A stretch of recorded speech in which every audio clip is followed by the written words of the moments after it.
Shorts, sundresses, and tank tops can only mean one thing. Warmer weather is finally here. But warmer weather and some new fashion trends can also mean dress code violations. But do students at West even know what rules they might be breaking? No, I didn't know we had a dress code. I don't know. I think you're not supposed to wear like shorts that are too short. I think that there is also stuff on there about the length of stuff, although I feel like it's pretty selectively enforced. Yeah, like you're not supposed to wear skirts above your fingertips.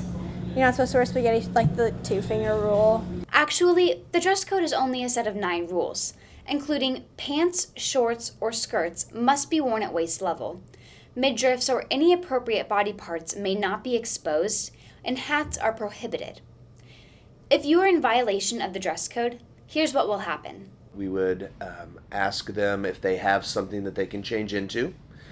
If they cannot, then we can provide them something, or they may choose to call a parent and have them bring them up something. First time for violation would be a warning. Last year, 26 students were written up in violation of the dress code. It really depends year to year. Sometimes it was boys and sometimes it's girls. But most generally I would say it would be girls. However, out of those 26 students, 17 were boys and 9 were girls. So does this mean the dress code is less enforced for girls? Well, I think a lot of the men are embarrassed to enforce it, and so they just kind of look the other way. In fact, it may be more uncomfortable for a male teacher to call out a female student. If I was all of a sudden to start making comments about the clothing you're wearing, that's awkward. It's borderline flirtatious. I think, like as a girl, it's like a little weirder when a guy teacher says something to me about it, because it's like kind of weird that they noticed.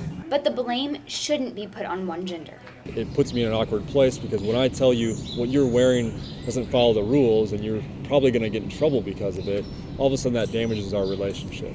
And our relationship is how I teach you. If I don't have a good relationship with you, you're not going to be able to learn the material that I'm supposed to teach you. Kramer, Cummins, and Novinsky believe that making the dress code more general could solve some of these problems. You know, we need a common sense approach to the dress code, and I think we need to maybe broaden the terminology a little bit so that just modesty is important. I think where our dress code runs into problems is where it starts naming specific things. Because then once you have put those in, you're then limited to just that idea. But until the policy is revisited, the administrators will make the final call.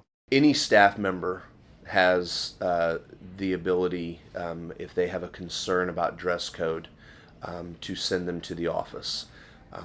But only administration then makes the decision as to whether or not a student has violated the dress code and as to what they need to do to rectify the situation.